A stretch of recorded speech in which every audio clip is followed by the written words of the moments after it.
ande ko balandi ya kosamba ezate ono so bayebi balanda kabiso na ba YouTube ya kosamba ezana ngote to Yesus lisusu to ye Kianzila TV Kianzila TV o bali kolanda biso bamona biso makambo na bevenema boliko mona bagag boliko mona makambo no so bino bolingaka omno boyebi ke na YouTube akocha ke loko tel boye ko mona ona Kianzila TV o s'abonner massivement na Kianzila TV pour la décider pour sepela na Kianzila TV yenge Kianzila TV yende na makambo Kianzila TV na makambo Kianzila TV to s'abonner abonner vous péta massivement et to konta konta Kianzila TV apobikala place pour Kianzila TV yango yi ah on tourne bazuni mais na Kianzila TV to mona tout pour découvrir ba théâtre ba gag nyonte awa pe nyonse connaît bon mona biso to basi je on a peut-être travaillé tous les acteurs de Kianzila TV il y a une formule Kianzila TV c'est déjà donné.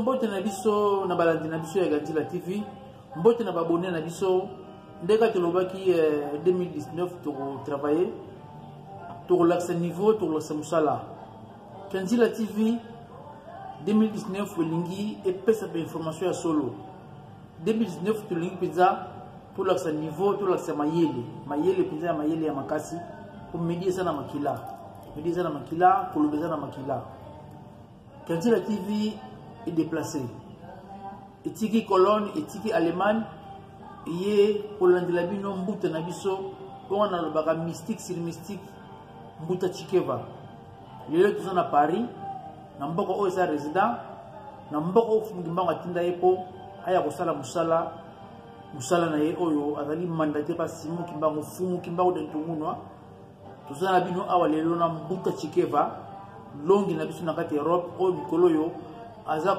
atelami po ala musabiso po ate ya biso na kati Europe lelo Kianzila TV yambi mbuta chikeva mbote mbuta chikeva mbote ngai piano merci na bandeko nyonso bazola na biso na Kianzila TV et puis merci ndenge bondimi lisusu na bandako na bino na nzela ya Kianzila TV et puis na remercier mbuta nanga longo musika na Allemagne pour okuta nanga na France plus de 500 km pour okutana vraiment tikete bakoko bapambole makasi na komba funza mibima mbuta chikeva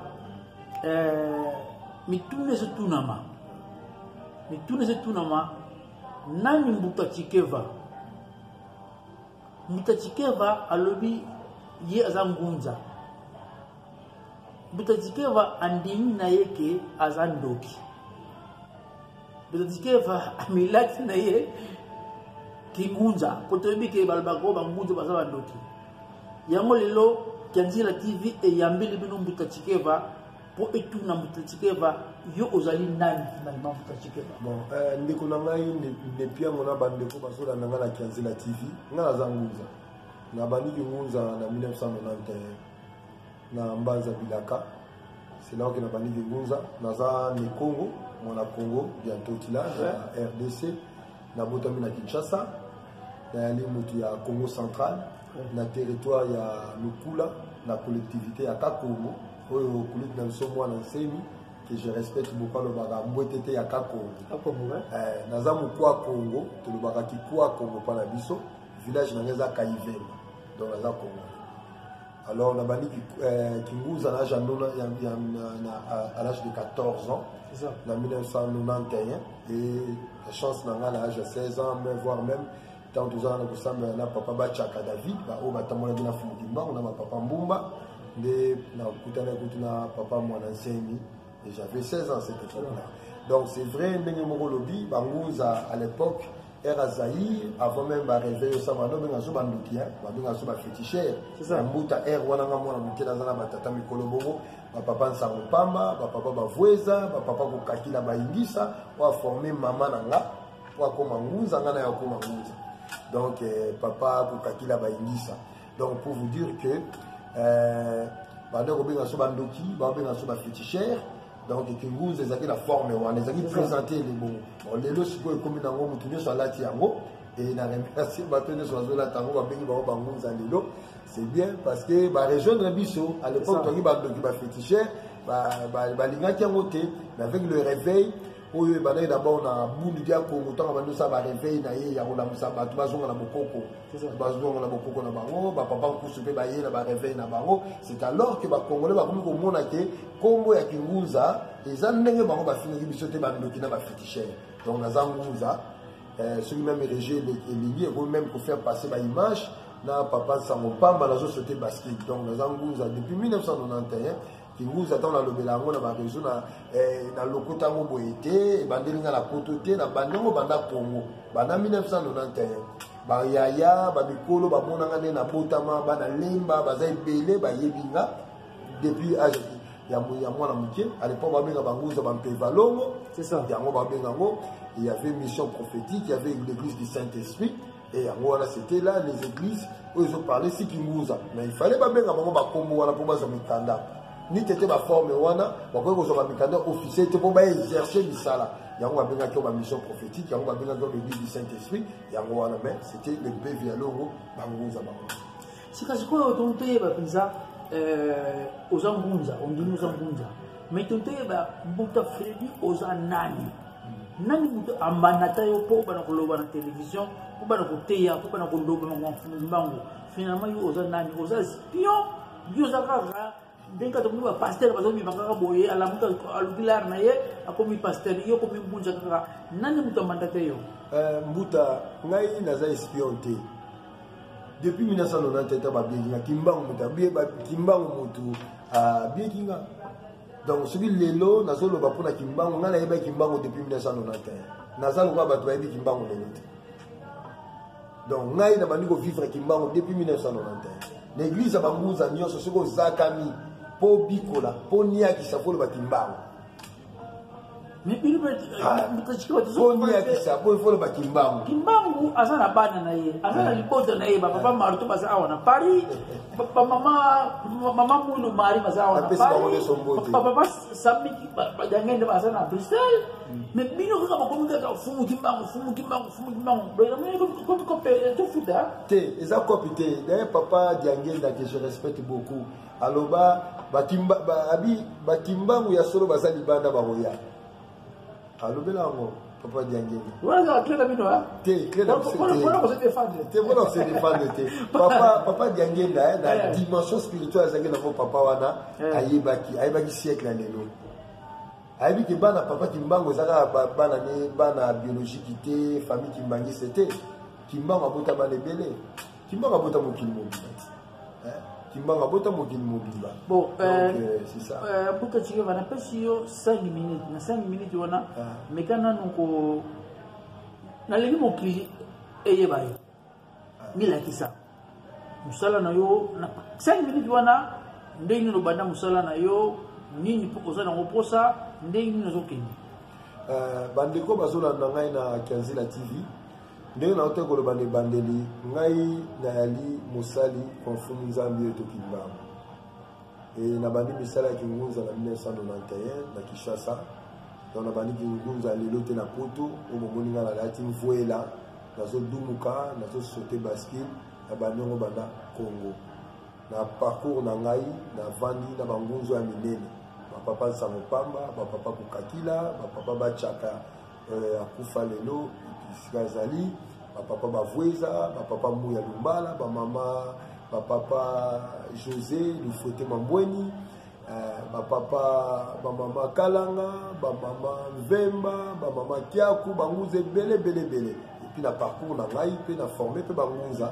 Bo baza pe na mama ngomba na bangone ti papa Chibangu, baza kuna lelo na Ngaba, papa Bayindisa Victor, banguza pe belé na formé. Maman na ngai moko na nzela ya maman na ngai na bilinguza parce que ba formé na papa Kokakila. Na mona ba papa fini de Manuel, papa moko banguza minene so ke na Kimbanseke. Au mona église na munene na tika ezala rompo ya Kimbanzi ya cimetière ya Kimbanseke kotwana au mona ngo. Alors ngai lelo na diaspora na ekote ya batu Kimbangu. Na ebo sa diaspora qui est Kimbangu. Kimbangu oyo mutu mwindo ayebaki te akanisaki azaka prophète akanisaki azaka bongo nga naye kolakisa bato kimbangu mpo na ngai kimbangu aza nzambi kimbangu aza révélation ya nzambi nulle part moto alamusa moto ya 50 ans na se ya mabele d'ailleurs mokolo ezali mbuta fo tobeta no lisolo ya kimbangu fo tobeta mwa lisolo ya kimbangu kaka tozomela kafe tozosolaka kimbangu po wana mpe naoya na tableau tozoyekola mpe kombo wana kimbangu parce que kimbangu tant tozweka na liputa tata moko na liputa telemi avandi tocomprendre le mystère ya kombo kimbangu te alors ntango bakoko na so bazoloba kimbangu fula mwana kimbangu fula mbevo eza n'importe quoi te bayebi grandeur ya kombo wana et puis yango wana ngai naye kolakisa bato ba kimbangu naye koyebisa bato ki kimbangu ke Jésus eza makambo ya lokuta ba Jehova eza makambo ya lokuta le christianisme eza lokuta et que biso ba Congo to ya libana ya Nzambe Congo eza kombo ya Nzambe alors to ba benga biso ba bena Congo donc to ngolo bato za ba roi to za ba prince to za ba na Nzambe yango message onga na ye nango na diaspora message ope na ye nango pona bandeko na biso ba Congo o batikali na Afrique na RDC po ba yeba ke makambo nyonso banda pa na biso po ba yeba ke bonzambe banda pa na biso et pe bonzambe yango eza kingunza oyo nde bakoko na biso batikela biso ntango bamissionnaire ya mindele bayaki na Congo dia ntotila bakutaka bangunza ntango bango baye kokolonize bakutaka nde bangunza bakutaka bajésus te bakutaka bachrétien te bakutaka islam te bakutaka babiloko wana te c'est ça le message onga na ye komemela bato ngai naza nanga ngunza nalobi te naza kwatu nene te naza ngunza naye koteya bato nde makambo ya kimbangu. C'est ce que kimbangu bozo bangunza mais kimbangu toyebi ke église oyo ya yezali église kimbangiste envoyé ya fumu Yesu Kristo awa na mabele alobi yo bozo ngunza alobi kimbangu nzambe ele kwana monite salimo mbilinga mbele bon nga kotona na lobaka pona nga na mbuna lobaka eza erreur monene dire que fumu kimbangu batinde pas Jésus pour Jésus azala tente au Congo Jésus azala te. Mais ce qui est là, comme église, à ma connaissance, comme église de Jésus, personne envoyé Kimbangu. Peut-être parce qu'à l'époque, l'église Kimbangu, c'est ça qu'il fallait pas légaliser tout ça, qu'ils doivent faire ça. Mais, Bartokoki, jamais que le baraké, Jésus a tinda Kimbangu pour Kimbangu azalati. Et ça, le grand habit, Tente a tindi yon boutane piango. Oh, Tente azala na été. Il dit, le bâtiment, comme ça, la descend, il met que Tente au Congo, que Tente azalata. Azalate. Jésus azalate. Jésus est allé combo et Lucifer dans la religion chrétienne. Même Batouaon dans l'Apocalypse chapitre 22 verset 16. Balobini, je suis le descendant de David. Naïkoko ya David, l'étoile brillante du matin. C'est Jésus qui l'a dit. Je suis le descendant de David, moi l'étoile brillante du matin. Or, étoile brillante du matin, dans la terre, on a béni Lucifer. Donc, alors comment nous avons le Zaboulati na Kimbangu? Yango to na Rome semble na Vatican. Mais oui. Mais ce que nous déjà lié ko balançango papa zolo ba Lucifer otindela biso mwana o Christ Jésus aye ko bikisa biso. Alors ce que bino ça comment ba ko balançango comment boko tinda comment bino boko loba atindi fumu Nzambe Kimbangu. Tant pape Jean-Paul II azoloba Dieu est noir. Jésus-Christ est né au nord de l'Angola. Jésus est noir, est né au nord de... Le nord de l'Angola, c'est la RDC. Mais maintenant, qui est pape? Mais tu sais que c'est ce qu'on a dit. Non, la le pape Jean-Paul II a n'importe qui. Aza Illuminati. Aza un grand initié maçonnique à Vatican. Alors, il a toujours dans ma code. Après, on ne va jamais directement. Or, qui est Jésus dans la religion chrétienne? Jésus dans la religion chrétienne représente le Dieu sauveur. Le créateur Yamokeli s'est révélé comme Moutou, comme Jésus pour la Rubik Sabiso. Maintenant, le pape va nous dire ceci. Dieu est noir. Jésus est né au nord de l'Angola. Il vous dit maintenant, allez voir le nord de l'Angola, c'est la RDC. Alors, au nord de l'Angola, qui est né là-bas? Qui a marqué le temps? Nani a sango na prison. Aïti sango simbanga ne lamba. Batamoni monde mobimba. Sango moni famille, sango mundele, azongi, ayebisi ba mindele ba longolo ba jose na Belgique. Basolo wana to kubeta masolo ya mbuja to kubeta masolo ya fumu Kimbangu. Alors, qui est Chiké? On va expliquer donc Chiké nani? Donc,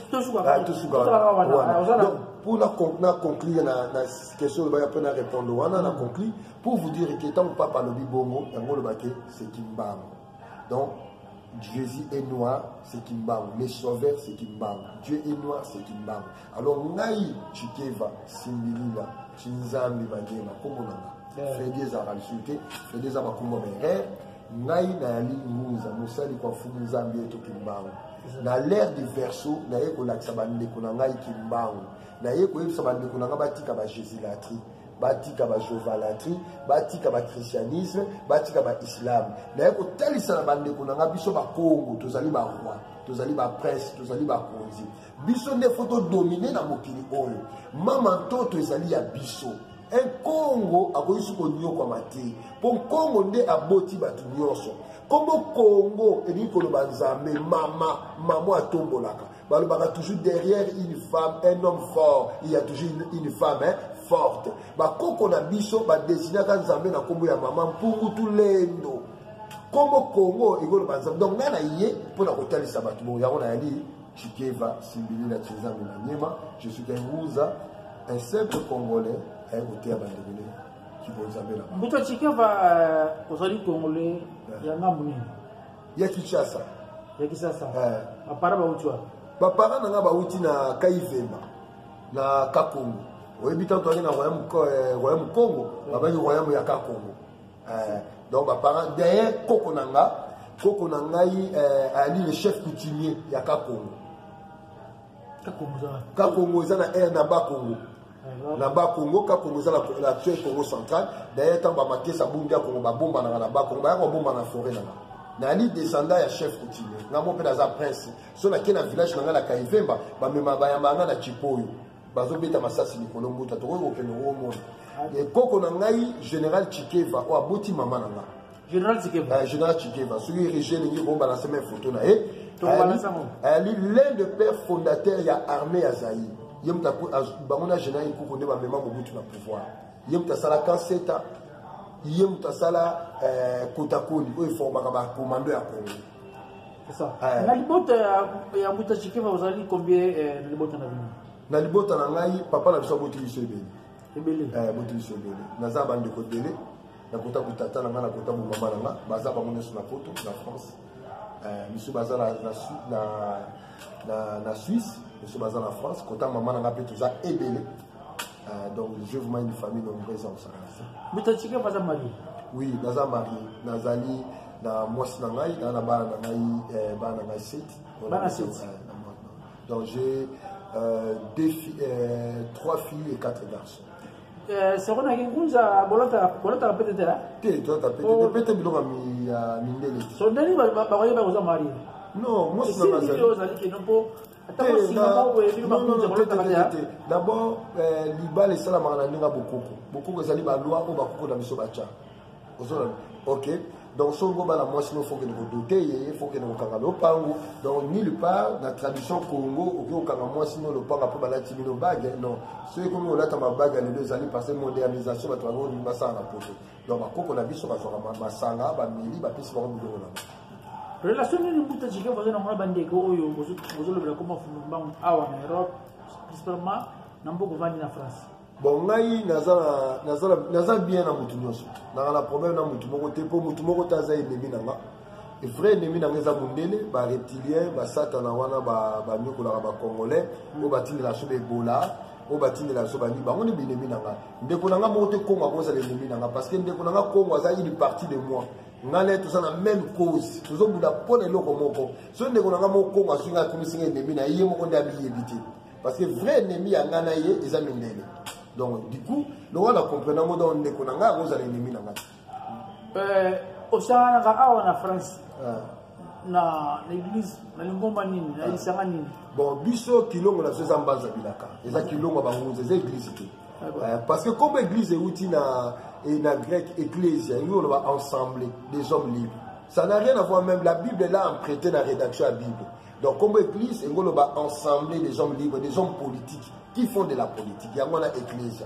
Et où à partir de là, à partir de après, ta Bible va se repasser en rédaction. Biso ça kilongo. Kilongo et Nikoloba. Et si quand tout ça la longo, longo c'est les zola pour te tomber. Kilongo, ils ont donc c'est les sanctuaires, les temples. Et ce que biso banguza toujours kutana dans les eaux là pour être tout petit savon. Bandeko na ngai nakanisi mission to kenon laite. Ezaki mission moko katelema to laksamino nani muta chikeva. Ndenge na bima azali nani mission azali nini. Yango émission to zali na ye awa ko na ye kaka na France pour to sala émission na muta chikeva.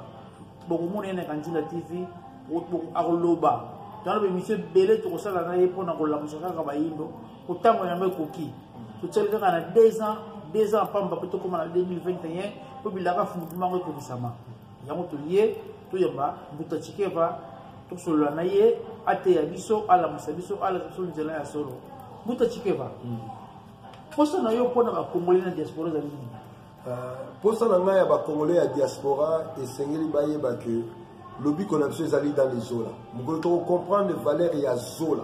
Bon moko. Nous pouvons faire tout. Nous sommes dans la diaspora. Ceux qui sont alignés sur les eaux là aussi. Il est grand temps d'habiter dans la diaspora pour comprendre qui nous sommes. Identité d'habiter. Tous les moyens que nous avons dans le Congo d'Antotila. Et puis tout il va se passer que dans l'unité là bon moko. Et donc nous avons habité à chaque jour tu les n'auras pas mindele. Oh mindele bazono ko la biso. Mindele bazoto bien c'est vrai. Mindele bazoto parce qu'ils ont compris les eaux là. Ils ont compris qu'est-ce que les eaux là, qu'est-ce que l'amour, qu'est-ce que l'amour, mais et là, on les a pas la bichoté Batumundo. Moi, je demande vraiment la bande qu'on a gagné sur la diaspora, de comprendre l'amour c'est quoi, et puis la souka de comprendre Kimbangu Azana. La solution au Congo viendra que la Kimbangu est dans les eaux là. Parce que Kimbangu, il y a un moment où ils sont là. Bande qu'on a gagné, la Kanzila TV, Nakanisi Tomoni, Toyoki, Butachikeba, Ami Lakisi. Bobe nga susu ngai debo tuna ngai butamisha tuna susu Butachikeba, auta wapi azali nani alingevi. Lelo bomuni Butachikeba ayebisi bino auta wapi banda musala ondeni nini azali nani posa na azali nini pono ba Indo na Europe na Afrika na kachopa pe na mukili mumba. Butachikeba parce que bandeko nanga sur la Kanzila TV partout dans le monde, na Canada, partout, maman na Katala, papa Wamba, bandeko nyo bena Congo, bandeko nyo so biska bozali na pesi no yenge kieno, mokumba fumuza mikimbango. Vraiment, pour ça nanga ezali maloba fumu kimbango lobaki na biso, je suis venu libérer les peuples du Congo Kachopa dispersés partout dans le monde. Yango des ambitions na biso. Mission à Moutinho ça doit se sentir à moi na bilaka ou à moi na kimbangu ou aye na kombo ya kimbangu et c'est to sangana to za mutu moko poete to kangolama la libération à Congo ko banana bona bizaleli na biso et ko banana conscience na biso et ko banana identité na biso ceux qui to bongisi na bokati na biso te le Congo o tozo kanisa parce que ma belle à Congo c'est un problème il y a un chinois il y a un libanais azo mbongo azo bonga azo tonga mais ça n'est bisonné tous on a problème d'habiter mana biso bisonné tous on a pas problème parce que tous on a ba ego bisonné tous on a pas problème parce que tous on a ba guerre intérieure quand na bombo na biso on a to vaincre ya moté il est grand temps l'ère diversion en to komi to ça les rantango to comprendre qui est kimbango to comprendre qui na zola. Il y a un message on a zopé ça à tout moment. Ceux qui te comprennent qui m'ont to go sa Congo na minduki te. Ma belle wana za na problème te. Ma belle wana za ndako ya kimbango. Afrique déjà le pango na ye. Ya ngwana bande kunanga na pesi mino so moté na ebité roi Kanzila TV na France a to zata ebele ya ko solo la pe makamozali ebele ya ko passer comme message. Yengeke. Totiki bino wande kwa biso balandi Kanzila TV ba abonné na biso yango toujours senga toujours s'abonner massivement pour na kopesa so courage na kopesa so bolumi ya kosala musala tala toujours déplacer to uti bisika na mboka ya Allemagne na Cologne to ye awa de pour ka besoin information pour bobengi otuli mutachike ba bumi na Kanzila TV yango to kolanda ye bo s'abonner massivement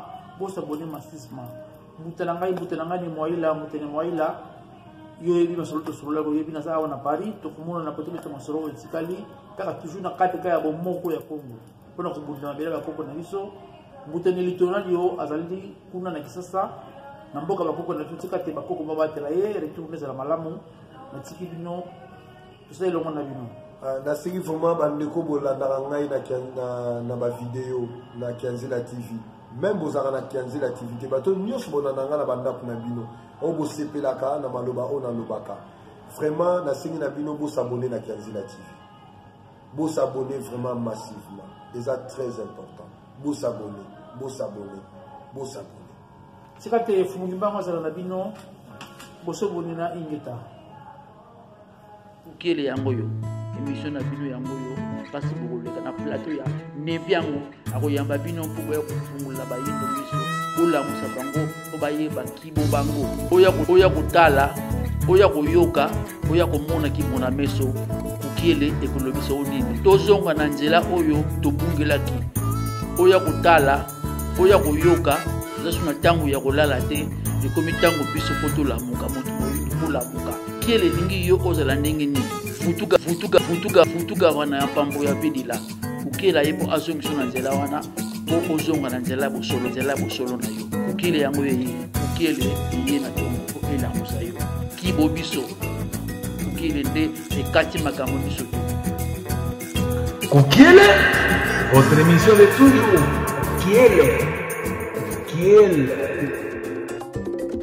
bandeko balandi ya kosamba eza te oyo nyonso bayebi balandaka biso na bayoutube ya kosamba eza nango te toye susu lisusu toye Kianzila TV oyo bali kolanda biso bamona biso makambo ya bevenema boli bomona bagag boli bomona makambo nyonso bino bolingaka omino boyebike na youtube akotisaka eloko tel boye okomona ngo na Kianzila TV bosabone massivement na Kianzila TV bokozala desu te bokosepela na Kianzila TV yenge Kianzila TV eyende na makambo Kianzila TV na makambo masika Kianzila TV tosabone abone vous penda massivement ebele tokota kotala Kianzila TV apobikala place bosi Kianzila TV yango yi toloba soni mais na Kianzila TV tokomona tout tokodécouvrir batéâtre bagage nyonso awa mpe nyonso koleki bokomona biso tobasije tokosala bokomona biso tuna badali dikambala tokosala awa tous les acteurs boya bino tokoleka na Kianzila TV ye na formule mosusu kwa Kianzila TV déjà demain bana ya bilaka bana ya bakoko bana ya bankulu liso ya bakoko liso ya nzambe Kianzila TV chaîne ya bana bilaka génération prophétique bo s'abonner mingi na YouTube na Facebook président pour la Kianzila TV ba président zali peuple nyonso bana bilaka nyonso bazali ba président mais muto azali ko gérer masolo Mbutane Mpiangu na ye moko vice président Bobo Semlove bo s'abonner na YouTube bana bilaka nyonso bato baza na message prophétique ya kosikola mboka Afrika pe poso moindo bo s'abonner na Kianzila TV ingeta Kianzila TV bolanda boyoka linkoloba chemin the way to follow our people. Kianzila TV yangonde penza prophétie pona bayi ko réveiller bino ko zonga na conscience. Kianzila TV ne yango penda bana mboka bana yake bino moko bana kata oyeba ngai na zamete maba demete maba na kata yake mikolo be boite na simbi monopole ngai za wana bana mboka na bani Kianzila TV fait ekangi masolo permettez balanis papa na ngai Kianzila TV suite fin tozela te tolobela te Kianzila TV super bana mboka